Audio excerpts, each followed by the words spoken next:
Assalamualaikum warahmatullahi wabarakatuh. Saya Tika Nanda Putri akan mempresentasikan tentang sejarah rumah bekas kediaman Bung Karno di Bengkulu. Perjuangan Presiden pertama Republik Indonesia I.R. Soekarno saat memperjuangkan kemerdekaan Indonesia dari penjajah Belanda tidak dapat dilepaskan dari pengasingan-pengasingan yang pernah dialaminya.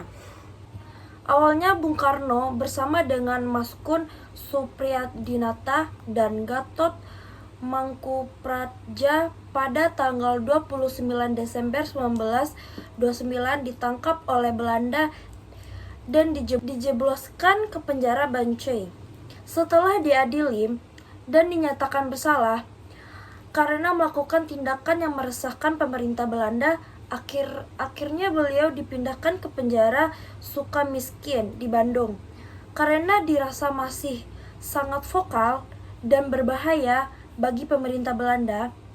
Setelah bebas pada tanggal 31 Desember 1931, beliau kemudian diasingkan ke daerah-daerah yang sulit diakses pada saat itu. Penyambung lidah rakyat Indonesia ini pernah dikucilkan ke Ende, Nusa Tenggara Timur.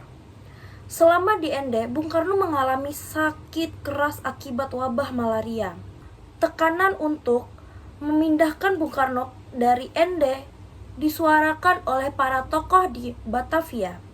Salah satunya oleh Muhammad Husni Tamir yang pada saat itu merupakan anggota Volksraad, Dewan Rakyat, melayangkan protes kepada pemerintah Belanda. Aksi protes tersebut kemudian membuahkan hasil. Bung Karno dipindahkan dari Ende ke Bengkulu sebagai tempat pengasingan selanjutnya. Selama pengasingannya di Bengkulu, Bung Karno ditempatkan di sebuah rumah yang awalnya adalah tempat tinggal pengusaha yang bernama Tan Enchian. Tan Enchian menyuplai bahan pokok untuk kebutuhan pemerintah kolonial Belanda. Terletak di jantung Bengkulu, rumah yang berada di Kelurahan Agut Atas, Kecamatan Gading Cempaka ini adalah rumah pengasingan sang bapak proklamator tersebut.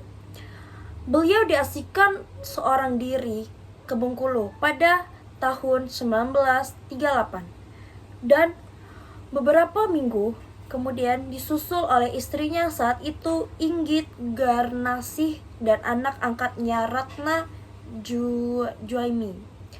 Bung Karno menempati rumah ini dari tahun 1938 hingga tahun 1942.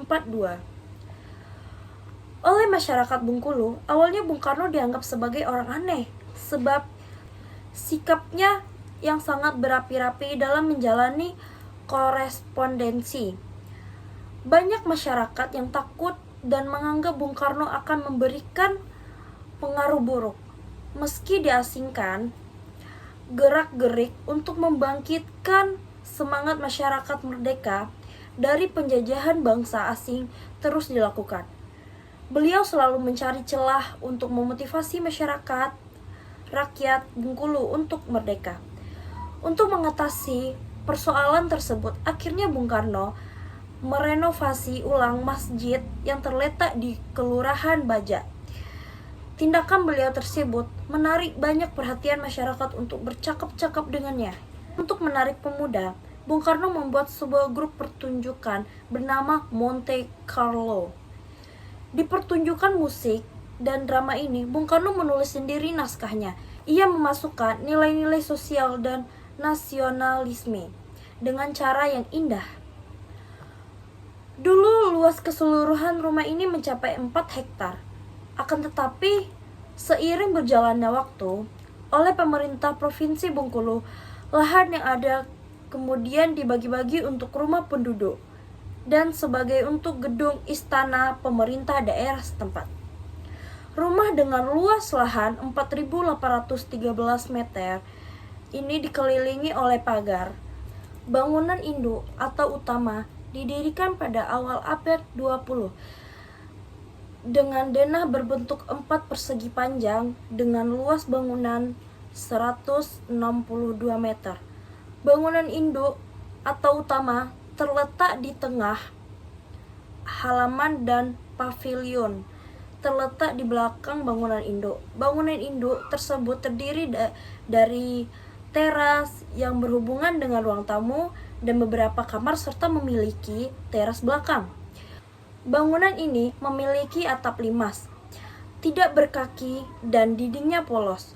Pintu masuk utama berdaun ganda dengan bentuk persegi panjang. Bentuk jendela persegi panjang dan berdaun ganda. Di sisi kanan terdapat 3 kamar dan di sisi kiri terdapat 2 kamar tidur. Pada bagian belakang rumah terdapat beranda.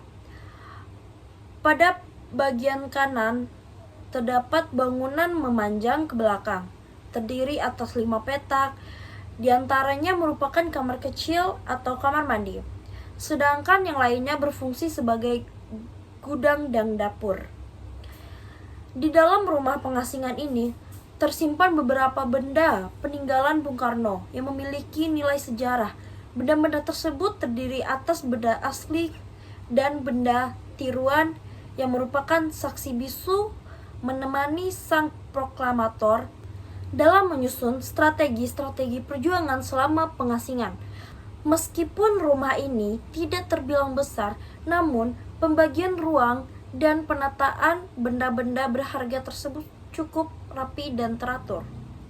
Setelah kemerdekaan, bangunan klasik berornamen Eropa dan Cina. Setelah masa kemerdekaan, bangunan ini digunakan sebagai markas PRI, rumah tinggal AURI, stasiun RRI, kantor pengurus KNIP, dan sekarang sepenuhnya dimanfaatkan bagi kepentingan para wisata. Mengingat betapa berperannya bangunan ini dalam perjuangan IR Soekarno selama pengasingan, pada tanggal 29 Desember 2017, Menteri Pendidikan dan Kebudayaan menetapkan rumah bersejarah ini sebagai cagar budaya berperingkat nasional dengan surat keputusan nomor 370 2017. Sekian presentasi dari saya. Kalau ada kata-kata saya yang salah, tolong dimaafkan. Saya sudahi. Wabillahi taufiq wa hidayah. Wassalamualaikum warahmatullahi wabarakatuh.